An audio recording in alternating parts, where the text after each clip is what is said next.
everyone, how are you doing? I hope you're having a wonderful Saturday. Today is a very special day because Valley Views invited us to the Hola Mexico Film Festival. So I'm representing Superior Car Company, of course, but thank you to Valley Views and Mr. Samuel.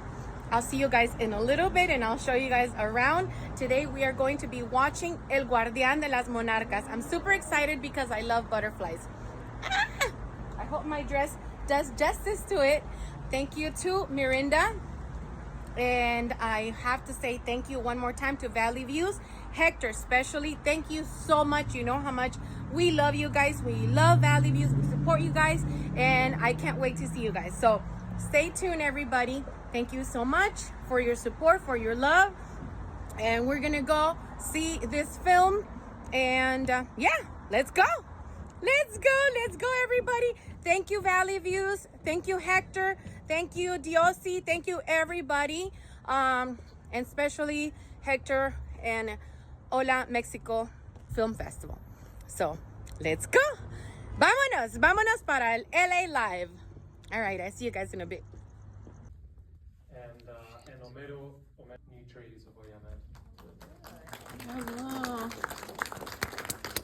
Good things. Great things, of course, after such tragedies.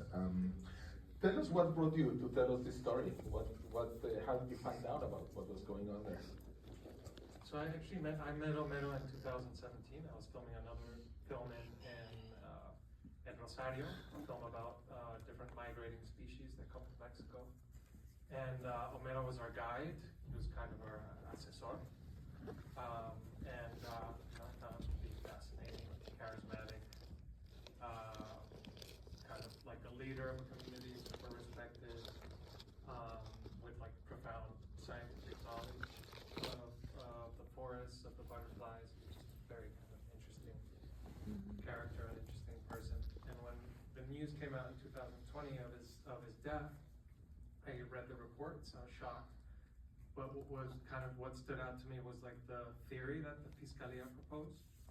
Just didn't make sense. They said, as you saw in the film, that he died from an accident, and it just didn't, it didn't make much sense. It seemed a little bit absurd just reading it. So I put an investigation team together with a producer, and we started kind of getting closer to the family, and we figured out that there was an important story to tell with a lot of questionable details from the authorities. I decided to start shooting interviews and going back to do a film. So we started that process maybe in September, and we knew that the 4th of November is when all the butterflies return to Mexico during Day of the Dead, Dia de los Muertos. And we knew we had that date, that we had to be there to film the family, the rituals. The rituals are, it's not explained in the film, but they're Otomir rituals that go back hundreds of years in the same small region in the forest. So we knew we had to go back there and film that, so we made that our date to just start filming.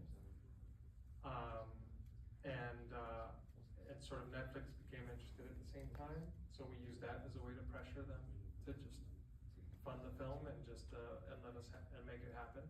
So it kind of all worked out, and we just ran and filmed 3 months straight. And then the movie premiered in a festival, or it was straight to Netflix, or what was the story of the film once it was done? It was straight to Netflix. They wanted to, because it was political season in Mexico, and because some of the politicians, one political party, they didn't want to ruffle too many feathers and make it seem like we were a political attack on the Mexican right wing, which we sort of were. So they hurried up and made sure it was released without a kind of like a big festival run. And then did someone call you and said your film is number one, or what happened, and how did the film become so big? It evolved, like I think it's funny because one of the things that a lot of like big film companies tell you when you want to tell a story about human rights or nature is that nobody's gonna watch it, you know, or it's like a small, it's a niche audience. But when you start seeing the conversations online happening, people being angry, you know, newspapers picking up the story, there are protests, threats. I mean, you realize that there really is a hunger to talk about, you know, these issues that are affecting all of us, especially in Mexico, issues that are, you know, in the intersection between political corruption, the corruption from the police and the authorities, and the destruction of the environment. It's like, it's on everybody's tongue, but I think even the folks at Netflix were surprised. So hopefully this opens the door to talk about these kinds of subjects more. And then, can we talk about, you were telling me to play at the Morelia Film Festival, which is in Michoacán. Yes. But you couldn't go. Yes, I couldn't go. There were some security concerns. So it was political season. There's a big government official who's clearly a corrupt government official involved in the investigation of Homero. We spotlighted the fiscal. We sort of made fun of him there at the end. So we pointed a lot of fingers. I think that choice is like a very Mexican thing. It's like, sabes, ríete de las autoridades. You gotta point the finger and make sure you're being clear. So it did have some repercussions, but we're here, we're alive, we're happy, we're here in LA showing the film, so nothing bad happened. But I think we made a lot of people uncomfortable, which is sort of the whole point.